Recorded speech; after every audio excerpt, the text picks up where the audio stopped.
Il y a eu donc des incidents en marge du défilé du 1er mai organisé par la CGT, FO, la FSU et Solidaire. Incident à Paris. 3 CRS ont été blessés, dont l'un sérieusement brûlé par des cocktails Molotov. Raphaël Ebenstein, vous vous trouvez pour France Info au niveau du boulevard Daumesnil, l'avenue Daumesnil dans le 12e arrondissement de Paris. Est-ce qu'il y a toujours des incidents, Raphaël ?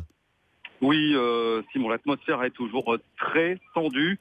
En tête de cortège, toujours ces nuages acres de gaz lacrymogène portés par le vent qui provoquent quasiment des scènes de panique. Les gens courent et ils se réfugient là où ils peuvent, dans des porches, des halls d'immeubles. J'ai vu de nombreux manifestants parfaitement pacifiques, dont des retraités, tous en crachant, les yeux rougis, ne comprennent pas ce qui se passe. Ils ne comprennent pas les violences qui se produisent depuis le début de la manifestation. Ce sont des dizaines, peut-être une centaine de jeunes qui se sont portés en tête de cortège juste avant le départ, quelques minutes avant, tous habillés de noir, visage camouflé par des cagoules ou par des masques de plongée, groupés derrière une banderole. Nous-mêmes, on ne fait pas barrage.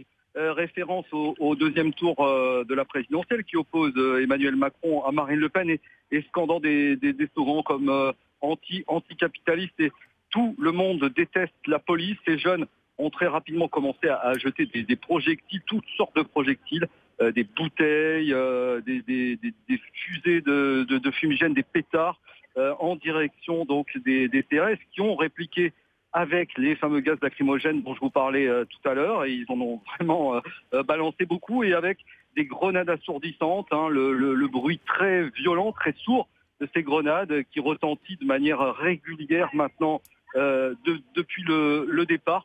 Donc beaucoup de manifestants pacifiques qui se retrouvent un peu pris au piège, qui ne comprennent pas le pourquoi de ce déchaînement de violence de la part donc de ces jeunes autonomes qui sont en tête de cortège et qui donc sans doute donnent une très mauvaise image de la manifestation parisienne.